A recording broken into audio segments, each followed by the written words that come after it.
So for this one, what I want to talk about is, as I mentioned, cutting. And for me, it was really simple. Is for this contest right now, everyone's doing a full print wrap. All right. So for full print, it's very simple rules. It's black and white. You're going to cut on one side and fold the material to the other side, always. So the system that I have for it is what I call empty solid. So for the hood right here, my blade goes behind the hood, and on this edge, it doesn't go behind. So the reason why it doesn't go behind is because the body continues here, so I call that solid. But here, the manufacturer just makes a very thin edge and just takes it back, and there's nothing back here. So for full print wraps, you basically have a sheet that's going to cover the hood to this front piece, and you're going to take it off, and you're going to always, always, always cut on the empty side. And the reason why you cut on the empty side is you simply just want to, there's nothing behind it to wrap. So here I get the material set up here, I run my finger, take my safety box, click my blade, pull it nice and short, and then I'm going to cut on the side of the hood. The reason why is there's nothing behind the side of the hood.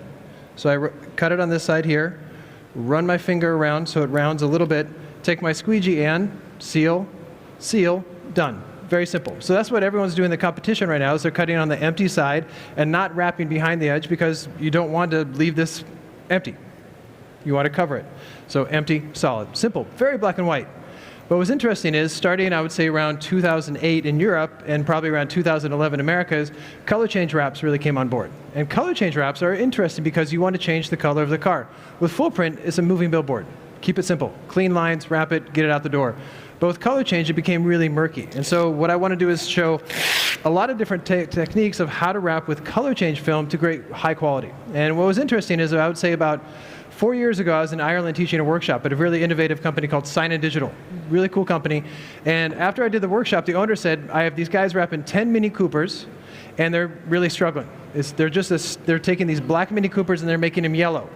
And I said, what's the problem? He said, 2 guys, and they're good installers, are taking around 16 hours to wrap these cars. I said, oh, cool, I'll come check it out. So I went to the workspace where they're working, and I watched how they wrapped. And here's how they did it. Is basically, and if I'm going to come over here to the edge so you guys can watch on the camera up there, is when they got to, let's say, an empty side on a door, right here. So they're wrapping the door here, is they would take the material, pull it off, squeegee it on, and again, what's interesting about color change is with full print, you got a whole sheet for the side, but with color change, you always have this excess material here. So what they would do is they would then open the door right to here. They'd run the material around the edge, and then they would start wrapping the material behind the door. Taking it behind, if it wrinkled here, they'd use some heat. They'd take it behind, work the material in around every edge. They'd work it around this edge, they'd work it around this edge, and they'd even try to work it around that edge. So what that means is they would take it back about 1 centimeter right here, and then they'd take their blade and they'd cut it off. For me, the problem is, even if you're, there's a lot of great installers at this show today, but if you're cutting right here, what's the chance of you cutting the paint? Really high. Also, it takes a really long time to wrap that material around. The chance of overstretching is really high. And so for me, I was watching that, and I was like, aha, that's where they're losing their time. So what I said is, let me show you a couple tips and tricks for these type of areas, and let's see what happens. And that's what I want to show you now. All right, so for this, what I'm going to do is I'm going to take the material away, and I'm going to close the door again, and I'm just going to show you different options. So here, I'm going to take the material right to the edge, to the top, and down to the side here. So now the door is done. So option number 1 is this. I run my finger here, I take my blade, and notice that I'm always using a plastic knife. I like a plastic knife because if I touch the car with a knife, I'm not going to scratch it. So I have my blade here, and all I'm going to do now is angle my blade as far away from the side of the empty edge as possible. My blade is actually running alongside the edge, but not on the empty side, not on the solid side, but on the empty side. And what that gets me now is about 1/8 of an inch of material, or I would say about 4 millimeters. So then what I do is I run my finger from top to bottom, and when I shut the door from the side over here, you're going to see red. You're not going to see the original color of the car. So that's step number 1. And you can really do that on a black car. But let's say you have a white car where you can't do that. So I want to show option number 2. Option number 2 is getting the material on, locking it down here, and then I'm going to do the same thing. Open the door again, and the only difference is I'm still going to cut on the empty side of the door, but I'm keeping the door open instead of closed. And with the door open, I can now take my blade almost at a 180-degree angle, top to bottom, and notice my free hand is pulling up as I cut down, so it doesn't get any kind of chatter marks. And by doing that, the material wraps around just a little farther. Then I shut the door, and from the side it looks red. So I'm getting the quality, and I'm getting the speed without having to wrap 3 centimeters behind and cut on the car. But sometimes you get like a really thick edge, for example, right? So what I'm going to do is option number 3, where I take the material, and you can't do this with full print, but you can do it with color change, is I'm going to run my finger from top to bottom, right? But in this case, what I'm going to do is I'm going to have my blade out just a little tick, because I don't want to cut inside the car. And this time I'm going to cut on what's called the solid side, the back door. My blade is pushing towards the cameraman, towards the left, and then I run my knife down, keep it at a 45-degree angle, remove the excess film, and the only difference now is I can open the door, run my finger around, do my angles first, maybe add a little heat, come down here, do my angle first, then I do the flat area. Always work away from the angles, and then work towards the top. And what this does is it gets me almost like a full centimeter of material that wraps around the edge. Done. So it looks exactly like the same as me taking it around 2 inches, but what I'm avoiding is cutting on the car. So it was really interesting that I do this, let's say on this section of the door here, I cut on the solid side. On the door down, on the rocker panel right here, I'm going to cut on the empty side. And then for here, I'm just going to angle my blade away. It still is going to look red, or in the case of the guys from Ireland, it still looked yellow, but they didn't wrap farther than they needed to. And so for me, that alone, that technique for them on that car took them from 16 hours to 6 hours. So they were spending an extra 20 hours on that car of man hours wrapping too much. And that's when the light bulb went off, when I saw that people were wrapping too far. So for me, these are good options for you on empty cuts. I also want to show you a couple extra tips for empty cuts. And one now involves tri-line, all right? Tri-line is really interesting where, let's say I want to do a color change on this hood. And for me, I run the Avery Dennison certification program in North America. And part of that program is you have to wrap the hood for the certification test. So what Avery requires is that you have to wrap around the front of the hood about 1 centimeter. The reason why is it's a high grab point. If I cut the material to the edge of the hood and the customer goes to change their oil, you might pick up an edge. So Avery wants you to wrap farther. But what I see a lot of people do, what I just mentioned earlier, is they'll get the material on the hood to here, they pick the material up, pick the hood up, and then they wrap about 2 centimeters under the hood, and then they cut it away. But a lot of people have failed the certification test because they cut on the car. Because one of the criteria is if you cut the car, you fail. Just like for the wrap contest, if you cut the car, you fail, even if you have a lot of points. Same thing, because if you cut the car, you fail for your customer. So one option for this one here is obviously you could take your blade, super short, and here I'm just going to cut on the small piece, take the material away, and now I got my perfect almost 1 centimeter, run my finger and slide it under, and now I got the wraparound without having to cut directly on the car. This is easy because I got a nice, good, solid line to guide my blade. But what about when you got something like this, all right? When you have something like this, where you got a hood and you have like no direct line to cut on, how do you make that line straight, all right? I actually picked this tip up from Michael Myers. One of the early videos I had on the Wrap Institute, I was at Ole's shop in Denmark, and Michael Myers said, I picked up this really cool technique for hoods. For the top of the hood, I take tri-line, and I line one string up here, wrap the hood, have the excess material here, and you pull the third string out, and then it wraps around the top of the hood. And I thought, oh, that's cool. But I never really used it much because I always thought if I angle my blade far enough away that I don't need to use that. So I tabled it for a long time. But then when I kept on seeing people cut the front of the hood of the car, what I started doing now is this. Instead of using it on the top of the hood, I'm now using it at the front of the hood. So what I do is I'm going to come here and I'm going to take tri-line. You can use 6 millimeter. It comes in 6 millimeter and it also comes in 9 millimeter, so it doesn't really matter which one you use. So what I'm going to do is I'm going to line the tri-line here all the way across. And what I really want you to pay attention to is I try to make that string as symmetrical as possible and as high as possible here. Then, before I, let's say, wrap the hood, what I'm going to do is I'm going to pick it up and I'm actually going to cut away the inside 2 lines. What that does is it makes the third line almost just like their design line. So here I can pull the string, and then imagine this is on the fender, so I lock it on the fender with a pre-release. Then I wrap the hood like I normally do.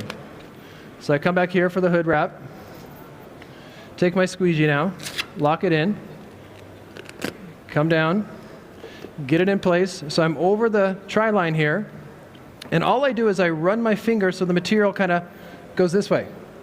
So then what I'm going to do is I'm going to come back to the line, pull, and it cuts it away perfectly, where now, if I pull the rest of the tri-line out, I can run my finger and you can see what I get.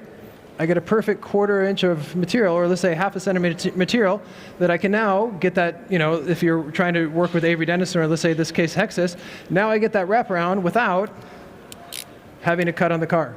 Awesome stuff. So again, tri-line for me is a really cool technique. So this is what I like about, let's say the Wrap Institute or traveling across the world, is I can pick up techniques where one person is using it at the top of the hood, where I can use it at the front of the hood, and I get super good quality without having to cut on the car. So again, lots of different options of creating that quality and speed. Do I spend a little money on tri-line? Sure. But do I make money because I'm home quicker? Yes. Very good technique for that. So cool thing for here. So now what I want to also talk about is, again, different ways to get inside this area without using your knife, all right? So there's a really cool tool from Knifeless Tape, or from Yellow Tools, sorry. So Yellow Tools has this cutter, and what it is a blade that has a beveled edge right here on both sides, and it's a live blade. It's constant. So the trick for this one is I can use this on a vehicle between the gaps. So let's say I'm right here on the hood, pick the material up, lock it down, and let's say here I don't feel comfortable. Let's say if you're a new installer, this tool is particularly good for people who are beginners, is a lot of owners don't let the beginners cut on the car right away because they might cut the car. So even an installer here might be cutting here and they might jump out and you cut the paint. So a very safe way to do this is using this beveled tool from Yellow Tools, okay, Sasson cutter. So basically what I do is I put it in here and it can roll back and forth, but the blade is only out, let's say about, I would say 1/2 centimeter, so there's no chance of me cutting inside the body, where now I could just roll it. I'm pushing towards the car, but there's no chance of it coming out. I pull the material away, and now I got this perfect wraparound that slides under. Really cool tool. So for me, it comes in different widths for different types of cars, but I can use this anywhere. I can use it even between the gap between the front light. I don't want to cut here. I can use it alongside the fender and the hood. Cool stuff. So lots of different ways I can use this knife without cutting on the car. So for me, really, it's an investment. Maybe it costs like 20 or 30 bucks, but for me, it pays off because you save time, you get the quality, you get the wraparound, and you get that, price point for me, which is making money in time. So here we got this. So we got the cutter from Yellow Tools. So this is kind of what I think about for empty cuts. And on this car, where are your empty cuts on this car? The hood, doors, maybe the back of the trunk or the boot if you're from England. So those are what you want to do for empty cuts. Now where it gets very interesting for me is solid cuts for color change. All right. So for solid cuts, what does that mean? It means inside the body. So what I'm going to do is I'm going to pop open this hood so you guys can see what I'm talking about. So I'm going to pick the material up, lock it down,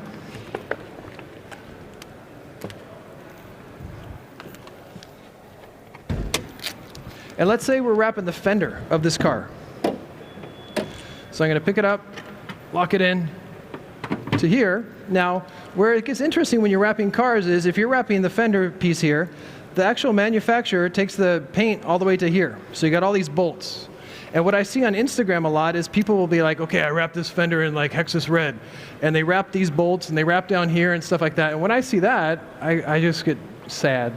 All right, the reason why I get sad is that just tells me they took a long time to wrap it. I mean, to wrap this stuff is cool and it's stony and it gets you a lot of likes on Instagram, but for me, it doesn't get you home at 5 o'clock. I mean, unless the customer's saying, I want this red, and they pay for it, cool. But if you're doing it as part of your wrap, you're going to lose time and money, all right? So the problem is when you're coming in with the material here,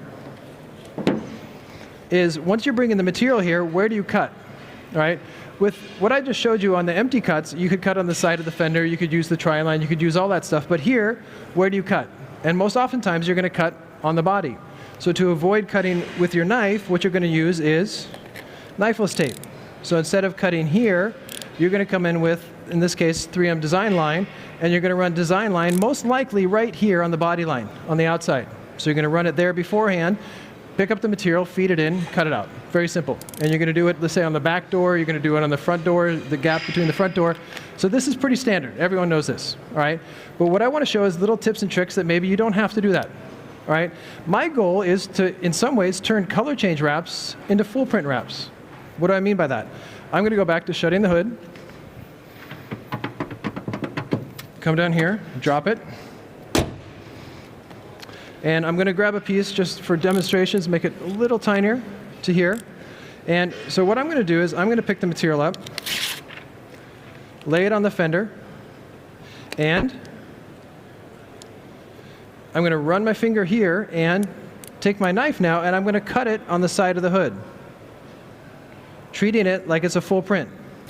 Release the excess material here, run my finger, take my squeegee and seal it. Now what I'm going to do is I'm going to pop open the hood again so you can see how short I came. So right now I'm trying to cover farther, especially if this was a white car, you'd really see it. Lock it here, and you can see that the material now didn't reach the point that I wanted, right to here, right? I wanted the material to come down to here, but by cutting with the hood closed, I come short. How do I get around that? How I get around that is maybe by being a little creative, right? This is a really cool tool from a company in America called Excel, right? This is what's called a dual cutter. What they use this for is for creating stripes on, or cutting a gap on window perf. So you have your window perf, and they want you to cut it away from the molding. That's cool if you were into that technique, but I never thought of it for that. What I thought of it for was this. So I'm going to take this over here, and I'm going to walk over here if you don't mind. And you can make adjustable widths. So I can make this wider or narrower. And then what I can do is I can take a scrap of material, and most of the time I use carbon, and I can make my own stripes on location. So by doing this now, I could do it in the same color I'm wrapping with, or I could use it in, let's say, carbon, and I'll come back over here. And what I can do now is I can lay this on either before, or in this case I'm doing it after because I'm working with matte film, and I can lay this in as a stripe. And for me, what I like about this is generally I'm going to use carbon. I mean, if I use carbon, customers like it because it's, you know, an exotic film. But for me, imagine every time they open up the hood, they saw a little sliver of carbon. They would actually pay extra for that.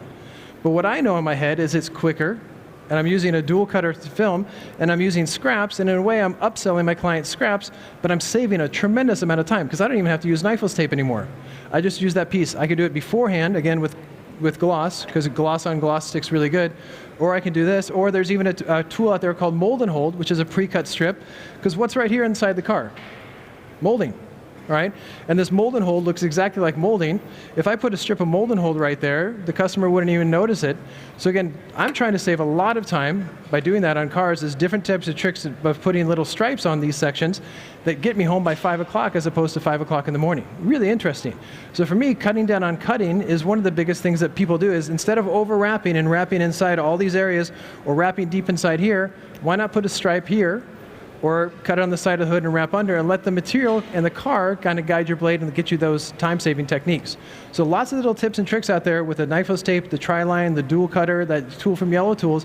By having that in my toolkit, I mean, if you notice that Tadashi, he was in the second round, I mean, his tool bag was the biggest tool bag you've ever seen in your life. I mean, he has every tool imaginable in there, but because he has those tools and he has the right tools for every situation that he gets in, he saves a lot of time and money, and that's why he's one of the leading installers in Japan. So it's really cool when you have the right tools and you open into it and you go online and you see what everyone's doing and you can purchase them, and that's why Yellow Tools has a great stand there, 20% off. Really cool stuff. So does anyone have any questions on what I just did in terms of material? all that kind of stuff. And I would do the same thing for chrome, do the same thing for carbon, do all that kind of stuff. So even here, imagine like a chrome inlay right there. Every time the client opens up, they say chrome. Lots of cool time-saving techniques, and I really particularly like the one with the tri-line here that saves a lot of time that comes from Michael Myers. So really cool stuff that you're picking up, really cool tips and tricks, tools from America, tips and tricks from Germany, all that good stuff. So that's the name of the game today, is saving time and money, creating that quality without ever letting your knife touch directly on the car, let it go alongside the car. So hope you enjoyed this demo. Tomorrow's demo will be more about relief cuts and how to relax the material onto the car without using a heat gun, which for me also saves a lot of time and money and it keeps the material intact. So thanks for watching. Justin Pate.